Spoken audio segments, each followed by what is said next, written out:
you've been working with these actors for quite some time now, and I remember hearing you say, I think around the time you were talking about Fauna, that with each film you make with them, there's always something left lingering that you want to explore. And so I'm just wondering what that was for this film. Yeah, perhaps this film was a bit more formal because it had to do with sound. I finished my previous film during the pandemic, and I could never hear it, and I had to send the film to someone to mix. And the first time I heard it was in a festival in the premiere, and the mix was not very how I had imagined it. It was not bad, but it was not what I had thought. And then I realized that I had never paid too much attention to sound in the films, and so when I wrote the screenplay, I started writing. I mean, I had other ideas, but a big part of it was thinking about how to do things with sound that I had never done before. And so some things are a bit, crass, like it's very, like the scene where they're in the concert, but you hear another scene happening at the same time. And so ideas about, things that I could do with sound that I hadn't worked with before. I like the idea of characters leaving the frame but taking the sound with them, and so the idea at the time was like, how could I not move the camera but expand the frame, the space, so the space stays the same in the image wise, but then because the characters move away elsewhere, you have to kind of imagine the rest of the space. And then also the possibility of sound having simultaneous moments in time happening on the screen, because one moment in time is happening in the sound and another moment in time is happening on the screen. So ideas about sound. So these ideas about sound that you're talking about right now, they were sort of written into the script? Yeah. So what I guess I'm just curious, like what ideas about sound, about this idea of you talking about characters carrying sound into a different space, what kind of effect was that conjuring for you in terms of constructing the narrative? Probably none. I'm not sure. I was not thinking in those terms. I mean, I was not thinking in terms of what that meant. I just felt like it was more about I mean, it's like anything we do. It's not like every time someone does a panning, like following a character, you ask like, so what does that mean? Why are you panning with a character? Like it's just a device to follow up a character. So my thinking was more like, what are other ways to follow characters besides panning or cutting, or so another way of following a character is to follow the character with a sound. So it had less to do with with the meaning of it or its narrative weight, I guess. Or at least if it has, I hadn't thought about it, and I haven't, I guess. And then in the credits, you also note that there are two specific texts that kind of form the basis or have inspired like specific aspects of the film. Can you talk about what those texts are and just sort of how they found their way into Lazaro? Yes, so the middle part is based on an interview done to a Uruguayan writer called Mario Lebrero. My previous film called Fauna, it's based on a book by him, or inspired by a book by him. And he used to teach workshops a lot. That's how he made a living, sort of teaching literary workshops. And one of his students, before he died, one of his students interviewed him at length about the workshops, not about his writings, but about the workshops that he taught. And that interview is on YouTube, and I listened to it, and I thought it was, great. And so at some point, that was going to be a much bigger part of the film, because the film was about this 40-year-olds that at some point had taken a bunch of workshops, and so I actually contacted this guy who was probably around 40, who had taken workshops with this man, and we talked a bit, and then I was interested in that universe and the way this guy Mario Lebrero describes the workshops, not as as a place for people to become writers, but more that he realized that some people needed a space to express, to have that little part in their lives that artists tend to have more often because it's kind of a job. But then, in a sense, what he talks a little bit about how everybody needs, not everybody, but lots of people need a space in their lives that resembles that sort of a kind of creative output that is that doesn't have any practical implications, that's just something to do. And so he realized that he was not training writers, he was just giving people a space to deal with their lives in a little bit of a better way. And I enjoyed a little bit that. I thought that was somewhat related to the characters, and I tried to squeeze in a little bit of that in the middle of the film. It used to be a much longer section. And then the last part is from a conference of César Aira, who's an Argentinian writer, that talks about realism. The text of Aira is interesting. It's more like a jab on, like he's trying to criticize magic realism, and he's talking about how the problem with magic realism is that magic happens at every corner of any situation, and in that process you lose all the benefit of magic, because magic, in order for it to have a benefit, has to be cannot be so reoccurrent. It has to be in small doses, I guess.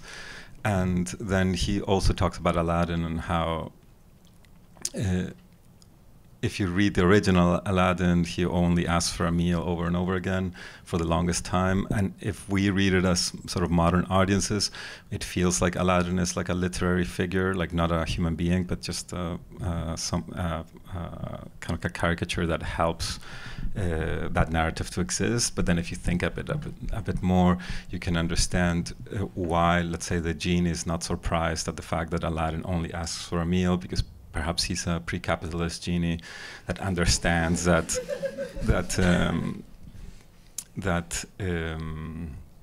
there's benefits elsewhere besides just accumulating shit.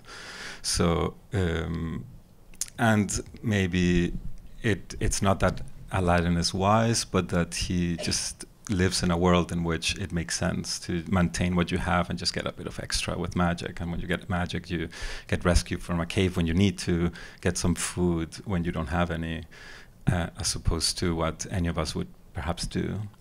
And at the time, I remember I was, I linked it a little bit to, it's kind of a stretch, but to the internet, and how the internet, when it first came about, it was kind of magical and it was kind of amazing, this thing that gave us all this benefit.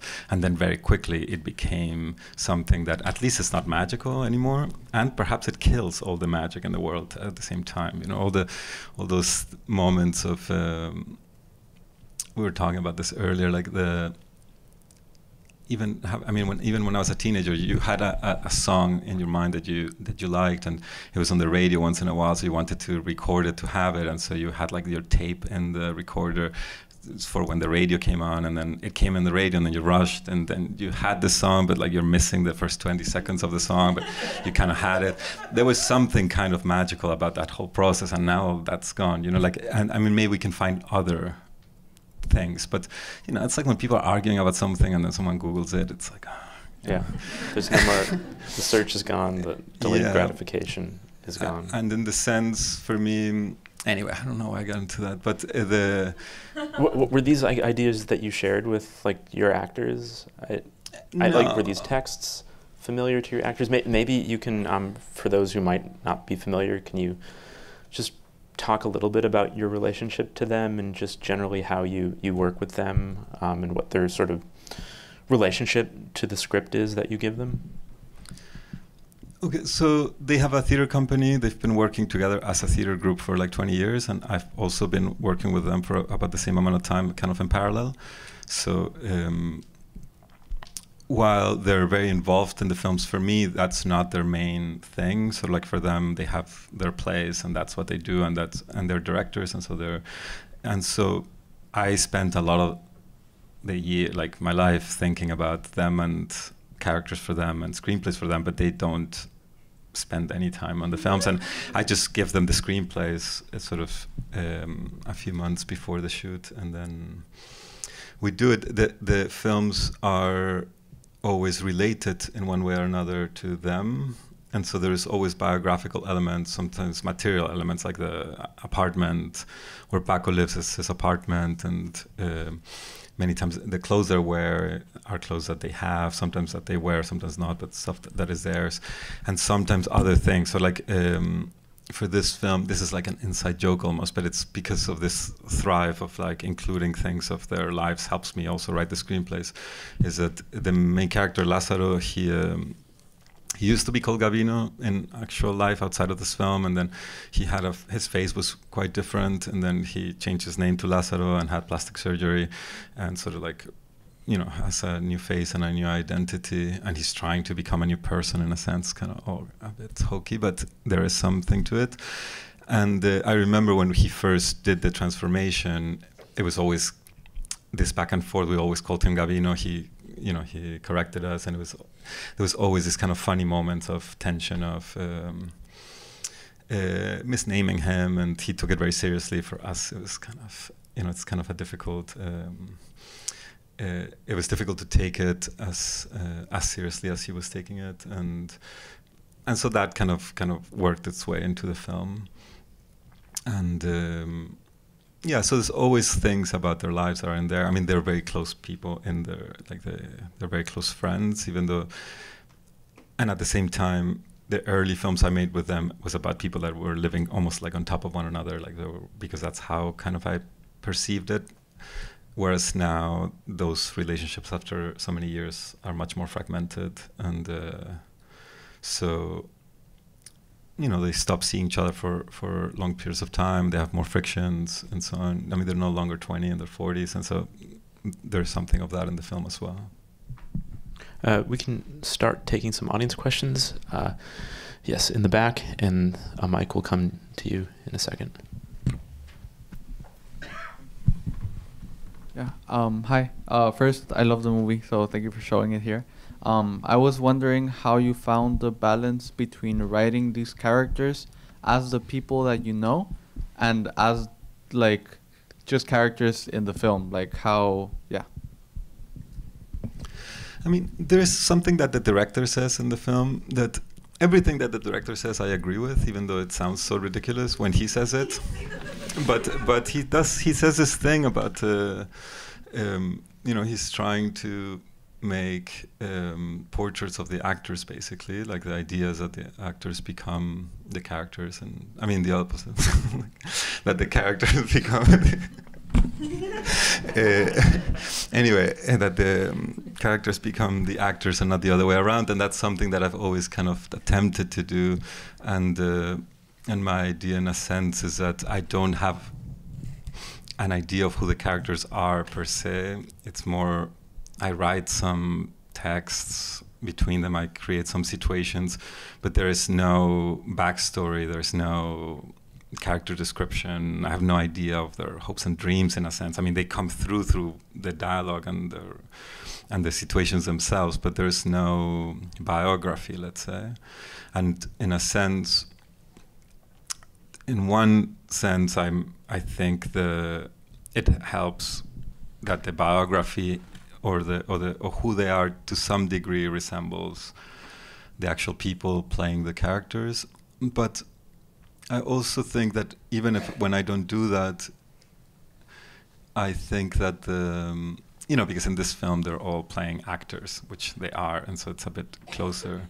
But I feel like the whole idea of character construction is really weird, and even though lots of films that I love operate in that way, and perhaps if I heard the directors talk, they will talk about how they created the characters. But I feel there's something very artificial about coming up with a series of things that happened to the actors, to the characters before the film starts, and to have an understanding of who the characters are, mainly because on the one hand, if you just pick a few moments in people's lives and tell that to the actors, I feel like they will reduce the complexities of a human to a few different instances in their lives, perhaps, as opposed to, like, we don't understand ourselves in that sense, I think. Like, there might be some important moments in our lives that kind of shape who we are to some degree,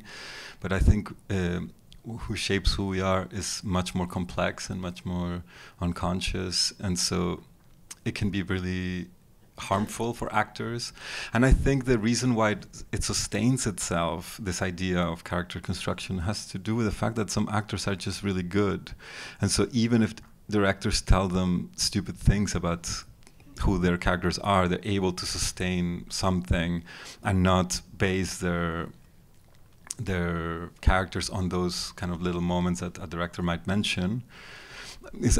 I teach, and sometimes I teach fiction classes, and I see this with students that are working with actors that are not super professional or not professional at all, that sometimes if they start saying some things about where the characters come from, then that determines too much their physicality of the actors, as if someone that, you know, did a certain action in one moment in their lives moves their body in a certain way. And so there's like, it's kind of codified in that sense, and I think that can be a bit dangerous. Anyway, I don't tell them much. I mean, at the end of the day, I just give them the screenplay. They come in, I see what they do, and if I like what they do, I don't direct them, and if I don't, then I tell them how to modify it. But it's all very practical and very material, so like not psychological, I mean.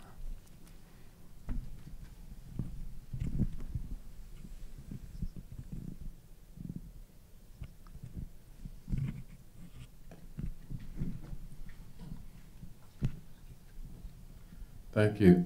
Hi, Nico. So I may have really outmoded notions of the theater because I haven't been to a theater in a really long time. And I wanted to ask you about your actor's performance style in this film, which is very unemphatic compared to what I imagine as acting in the theater. Is that, I don't know what the question is, but I just wonder about like the difference between how they act in your film and how they act on the stage or in the theater. Or what's the distance between those performance styles, if any? Yeah, there's a big distance. It's weird because what they do on stage, I'm going to try to summarize it real quick, but they do documentary theater most of the time, and so like they present themselves as who they are on stage, and so in that sense they maintain a kind of non-acting, it's more like their presence. It's closer to what we're doing right now, Tana and myself, than acting, what they do. But then they do sort of transform themselves on stage into acting, and then they go much higher into, I guess, what we can call sort of more traditional stage acting. And so it is quite different because they kind of oscillate between extremes of just being like this, and then of it's more extreme, let's call it that, stage acting. And what they do with me, I guess it's something more in between. But I'm always concerned of them not going to... I see every gesture they do. Like I pay a lot of attention to just the sort of the most mundane movements and their hands and their... I care a lot about the sort of like the various, like between takes, I think maybe I only notice the difference. They're like small little gestures, and so I try to modify those little things. But as a general sort of direction, when I talk to them, it's funny because I hardly talk to them anymore, but in my previous film, there's an actress that had never been in my films. And I was a little bit concerned because I'd seen her in theater and she's a lot more intense. And before I said anything, she just said like, "Oh, I know. I just don't have to try." I was like, "Okay, yeah, just don't try.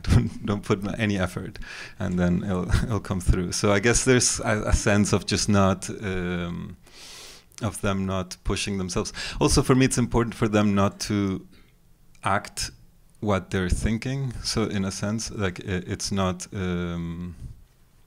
it doesn't always work out. Luisa tends to act a bit more, and like it varies between them. But my ideal situation is when their bodies and their psychology are not linked necessarily, and that there is kind of a little bit of a distance of what they're feeling, what they're thinking, and how their bodies are moving, I guess.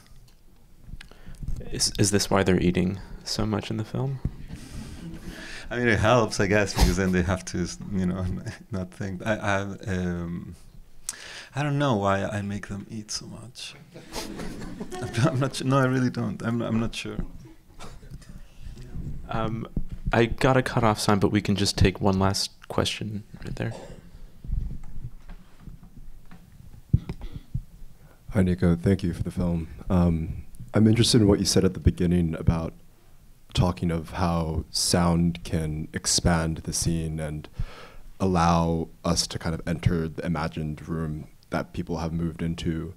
I'm also curious how you thought of the kind of inverse of that, which was the use of silence to also expand the scene, I think, in many ways. I think there were many moments of long, kind of uninterrupted, awkward silences throughout the film, and the actors are acting with their eyes and their faces and their body language and posture, and found it engaging as well as a way of entering and imagined the kind of psychology of the person in that moment and trying to understand how kind of taking away sound can also expand in ways the scene too.